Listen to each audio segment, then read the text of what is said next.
അതിന്റെ ഭാഗമായിട്ട് കുറച്ച് പരിപാടികളുടെ കണ്ടക്ട് ചെയ്തിട്ടുണ്ട്. മഹാത്മാഗാന്ധിയുടെ ആശയങ്ങളിൽ ആകർഷകനായ ഋഷി സ്വാതന്ത്ര്യ സമരങ്ങളിൽ സജീവമായി പങ്കെടുത്തു. സ്വാതന്ത്ര്യ സമര പ്രവർത്തനങ്ങളുടെ ഭാഗമായി അദ്ദേഹത്തിന് ജയിൽവാസവും അനുഭവിക്കേണ്ടി വന്നു. ഇത്തരം ജീവിതാനുഭവങ്ങൾ അദ്ദേഹത്തിന്റെ രചനകൾ വലിയ തോതിൽ പ്രതിഫലിച്ചിരുന്നു. കൂടാതെ സാധാരണ മനുഷ്യരുടെ ജീവിതത്തെ കുറിച്ചും അവരുടെ വികാരങ്ങളെ കുറിച്ചും വളരെ ലളിതമായ ഭാഷയിൽ ആവിഷ്കരിക്കാനുള്ള ഒരു മഹത്തായ കഴിവ് ബഷീറിനുണ്ടായിരുന്നു.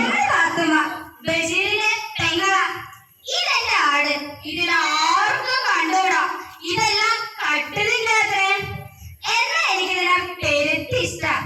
ഇതിന്റെ പാല് കൊണ്ട 5-6 ആള് കഴിയണത്. എല്ലാവരും ഇതിന്റെ പാല് കട്ടു കുടിക്കും. ഞാൻ എന്താ ചെയ്യാം? അയ്യോ, എന്റെ ആടിന് പൈക്കുന്നുണ്ടാകും. ഞാൻ കുറച്ച് ചപ്പ് കൊടുക്കട്ടെ. തിരിചുട്ട് വിളമ്പി നടക്കണ മുത്തൊളി പാത്തുമ്മ, പത്തിരി ചുട്ട് വിളമ്പി നടക്കണ മുത്തൊളി പാത്തുമ്മ, മുത്തൊളി പാത്തുമ്മ. നല്ല രസമുണ്ടല്ലോ. ഇന്നത്തെ കൂടെ ഇത്